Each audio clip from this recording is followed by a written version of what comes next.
अब तुम अपनी कही बात से पीछे नहीं हट सकती। और वैसे भी अविनाश और दिव्या मेरे बेटे-बहू को लेने निकल चुके हैं। वे किसी भी पल यहाँ पहुँच सकते हैं। अगर मैं चाहता तो उन्हें अस्पताल से सीधे इस घर ले आता।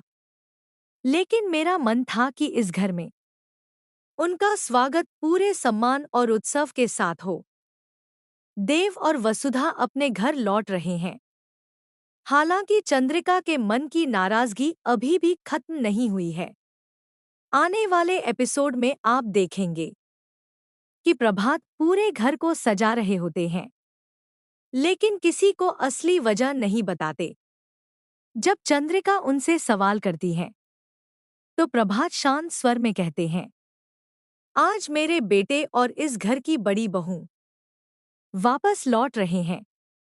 इसी खुशी में ये सारी तैयारियां हैं। यह सुनकर चंद्रिका भीतर से टूट जाती है। वह चाहकर भी अपनी भावनाएं जाहिर नहीं कर पाती। उसी वक्त अविनाश और दिव्या देव और वसुधा को घर लेकर आते हैं। सभी लोग दरवाजे पर स्वागत के लिए खड़े होते हैं, लेकिन चंद्रिका वहां नजर नहीं आती। तब प्रभात खुद आगे बढ़ते हैं और वो हर रस्म निभाते हैं जो एक माँ को निभानी चाहिए। प्रभात भावुक होकर, साहब, घर को आपने त्योहार की तरह सजवाया है। हमारे लिए नए कपड़ों का इंतजाम किया है। ये सब हमारी वापसी की खुशी में है ना? प्रभात मुस्कान के साथ, ये सिर्फ सजावट नहीं है। आज इस घर में अपने राम और सीता लौटे हैं, जो लंबा वनवास पूरा कर फिर से अपनी अयोध्या आए हैं।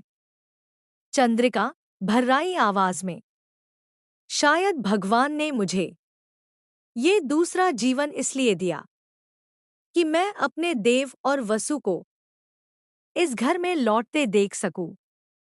प्रभात दृढ़ स्वर में कहते हैं, चंदा, अब कोई भी इन्हें इस घर में आने से नहीं रोक सकता। चंद्रिका, लेकिन ये दोनों यहां नहीं रह सकते। प्रभात सख्ती और प्यार के साथ, क्यों नहीं रह सकते? हॉस्पिटल में तुमने मुझसे वादा किया था कि मेरी इच्छा का सम्मान करोगी। अब उस वादे से पीछे हटने का सवाल ही नहीं। मैं चाहता तो उन्हें सीधे यहां ला सकता था, लेकिन मैं चाहता था कि वसु को इस घर में पूरा आदर और अधिकार मिले। आज इस घर में इसकी बड़ी बहू का असली गृह प्रवेश होगा। जब तक तुम रूठी हो, मैं सास भी बनूंगा और ससुर भी। दिल छोटा मत करो बेटा। आज तुम्हारा स्वागत मैं अपने हाथों से करूंगा। प्रभात देव और वसुधा का तिलक करते हैं। अब गरीबों को दान देकर धीरे धीरे कदम बढ़ाते हुए इस घर में प्रवेश करो। अपने शुभ चरणों से आज अपने ससुराल की